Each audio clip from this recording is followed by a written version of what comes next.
আমার প্রাণপ্রিয় ভাইয়েরা, আপনারা প্রত্যেকে জানেন আগামীকালকে হ্যাপি নিউ ইয়ার এবং কি নতুন বছর। আমার সবচাইতে কাছের যে মানুষগুলো আছে তাদেরকে তো আমি অনেক কষ্ট দিয়েছি, সেই কারণে আমাকে ছেড়ে চলে গেছে অনেক দূর। প্রত্যেককেই আমি জানাই অভিনন্দন।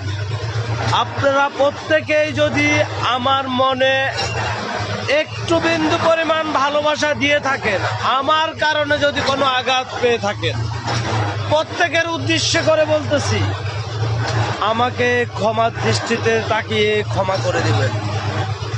নতুন বছরের উপলক্ষে আপনাদেরকে একটা সুখবর দিচ্ছি। আপনারা যে আমাকে একা ছেড়ে চলে গেছেন, ভেবেছিলেন যে আমি আর কখনো সফল হতে পারবো না।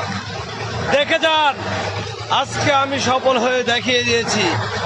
আপনারা সুখে থাকবেন, কখনো কষ্ট পাবেন না।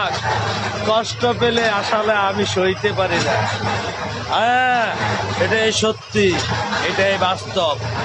আপনারা যদি আমাকে ছাড়া বাঁচতে পারেন, আমিও বাঁচতে পারি, কিন্তু আপনাদের থেকে একটু বেশি।